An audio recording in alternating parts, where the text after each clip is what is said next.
GS मित्र channel में आपका स्वागत है। रोचक तथ्य श्रृंखला के अंतर्गत आज का हमारा टॉपिक है दादा साहब फाल्के पुरस्कार। चलिए शुरू करते हैं। दादा साहब फाल्के पुरस्कार भारत सरकार की ओर से दिया जाने वाला वार्षिक पुरस्कार है, जो किसी व्यक्ति को भारतीय सिनेमा में उसके आजीवन योगदान के लिए दिया जाता है। भारत में सिनेमा का यह सर्वोच्च पुरस्कार माना जाता है।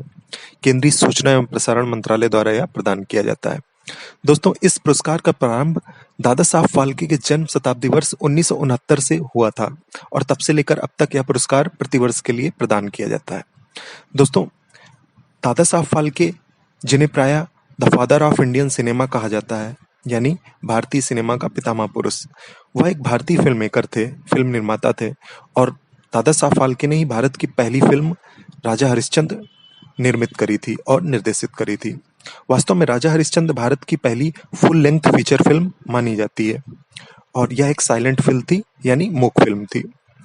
दोस्तों, धुंधीराज गोविंद फाल्के दादा साहब का पूरा नाम था और इन्हें दादा साहब फाल्के के नाम से जाना जाता है।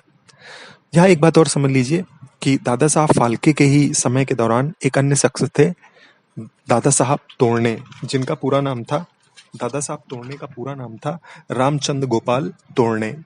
इन्होंने भी फिल्म मेकिंग में एक महत्वपूर्ण योगदान दिया है भारतीय सिनेमा के इतिहास में और इनकी शॉर्ट फिल्म श्री पुंडालिक को भी कुछ लोग भारत की पहली फिल्म मानते हैं।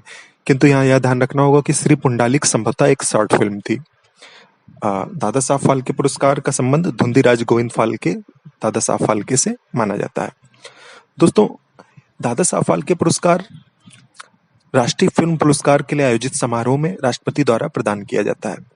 राष्ट्रीय फिल्म पुरस्कार को भी हम समझ लेते हैं। राष्ट्रीय फिल्म पुरस्कार 1954 से दिए जा रहे हैं और इनको केंद्रीय सूचना एवं प्रसारण मंत्रालय के अंतर्गत डायरेक्टरेट ऑफ फिल्म फेस्टिवल्स द्वारा आयोजित किया जाता है और दादा साहब फाल्के पुरस्कार को इनके एक भाग के रूप में हम कह सकते हैं।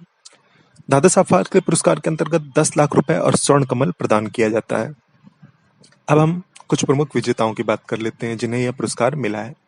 1969 में सर्वप्रथम जिनको यह मिला वो थी अभिनेत्री देविका रानी और वर्तमान में यदि हम बात करें तो वर्ष 2018 के लिए यह पुरस्कार जीता है अमिताभ बच्चन जी ने और 66वें राष्ट्रीय फिल्म पुरस्कार समारोह में उनको यह पुरस्कार प्रदान किया जाना था।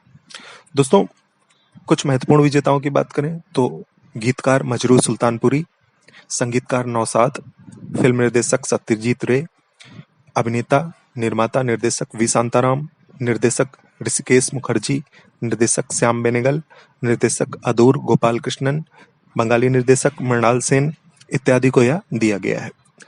यहाँ एक और रोचक तथ्य है कि पृथ्वीराज कपूर और उनके पुत्रों राज कपूर तथा शशि कपूर को भी, इन तीनों को ही यह पुरस्कार दिया गया जा चुका है। इसी तरीके से लता मंगेशकर जी और उनकी बहन आशा भोसले को गायन के लिए यह पुरस्कार दिया जा चुका है।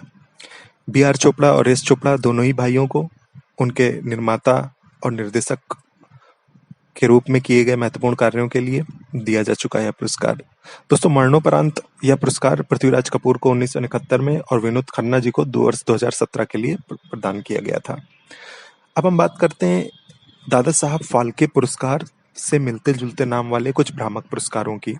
वास्तव में दादा साहब फाल्के पुरस्कार तो किसी व्यक्ति को सिनेमा में उसके आजीवन योगदान के लिए प्रदान किया जाता है, किंतु इसकी प्रतिष्ठा को देखते हुए कुछ इससे मिलते जुलते नाम वाले पुरस्कार भी कुछ संस्थाएं प्रदान करती हैं। हालांकि उनका संबंध इस प्रतिष्ठित पुरस्कार से किसी भी प्रकार से नहीं है। ऐसे ही कुछ मिलते जुलते नाम वाले पुरस्कारों में Dada Saheb Phalke film foundation awards, Dada Saheb Phalke excellence awards, Dada Saheb Phalke international film festivals के अवार्ड्स इत्यादि आते हैं और ये दादा साहब फाल्के पुरस्कार नहीं है, ये उससे मिलते जुलते नाम वाले कुछ अन्य पुरस्कार हैं जिनका उतना महत्व नहीं माना जा सकता। दोस्तों, यहाँ एक बात और समझ लीजिए कि राजा हरिश्चंद्र भारत की पहली फिल्म मानी जाती है जो कि 1913 में आई थी। यह एक साइलेंट फिल्म थी, लेकिन भारत की पहली बोलने वाली आवाज वाली फिल्म आलम आरा है जो कि 1931 में आई थी। दोस्तों, इसी के साथ आज का टॉपिक समाप्त होता है। आपका वीडियो कैसे लगा हमें जरूर बताइएगा। यदि आपका वीडियो पसंद आया तो हमारे चैनल को लाइक करें, शेयर करें, सब्सक्राइब